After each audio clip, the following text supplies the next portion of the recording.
This is Professor Michael Chapman. I'm one of the most experienced IVF doctors in Australia. I believe that an important part that I can contribute is to educate patients in relation to fertility, infertility, and all that involves. These series of podcasts help to educate you. I hope they are helpful to you. If you wish to know more, however, I'm more than happy to have you contact me via email, which is profmchapman@gmail.com, or make an appointment to see me on 9138 4222. Many of you, if you're my patients and most of my colleagues, will prescribe medications. DHEA, a very mild androgen, is hoped to improve the intra-ovarian environment, because women to make eggs also need female hormones, but they also need testosterone to help mature the eggs. So we know that as women get older, the testosterone levels in the ovaries do decline, so topping it up might make a difference.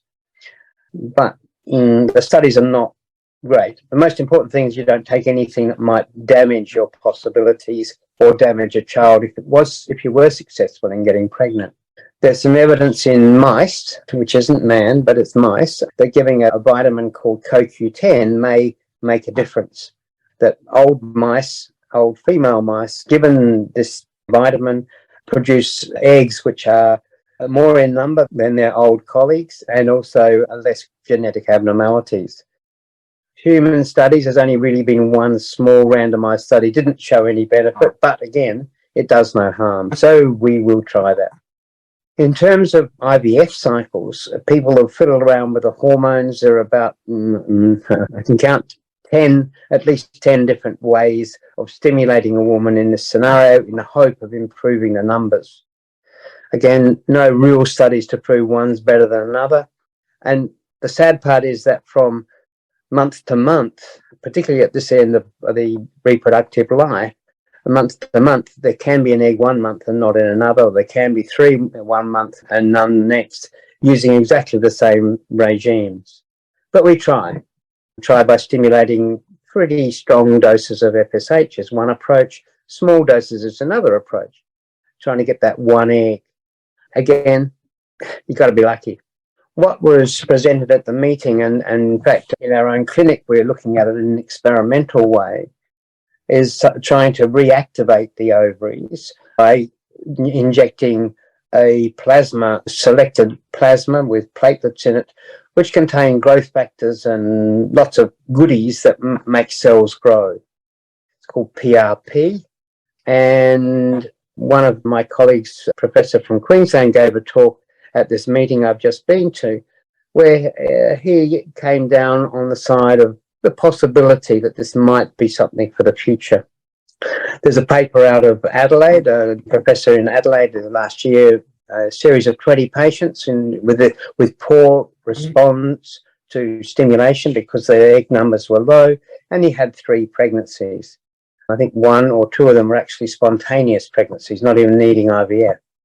That maybe we can wake up the ovary, those last few eggs, and get them ovulating. I know there are websites that are trying to cash in on this, giving people supplements and charging them an arm and a leg over time. Again, scientific evidence not there. So this PRP is to reactivate the ovaries, involves having a laparoscopy. That's the best way to do it. Some people are trying to do it like an egg collection through the vagina, but the ovaries tend to be very small, and if you're actually going to get this PRP into the ovary in the right place, probably you need to do a laparoscopy. That has the added advantage that if there's any other pathology that's slowing down your chances of pregnancy, like endometriosis, can be dealt with at the same time.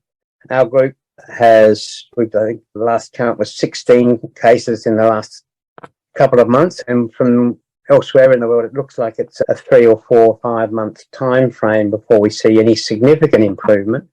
But the good news is that of the 3 of my patients that have gone through treatment, the first one, I did an ultrasound on her last week, and she's got a heartbeat at 7 weeks from a spontaneous pregnancy after multiple IVF cycles failed. So I'm starting to be convinced this might be something that might work for some people. No guarantees, however. Another lady of mine who'd been having hot flushes, which is a symptom of the menopause, had this procedure done about 6 weeks ago. She came back to me to talk about setting up a cycle to go through IVF because she's been through a number before. And she said, interesting, I've been having hot flushes since January, but in the last 2 weeks, they've gone away. And what that generally means is estrogen levels in the ovary have been rising. In other words, there is some activity going on in the ovary. So, again, a possible future pregnancy may be. And don't forget that you can access all the previous episodes by going to our website www.theivfjourney.com and select IVF Journey podcast from the navigation menu.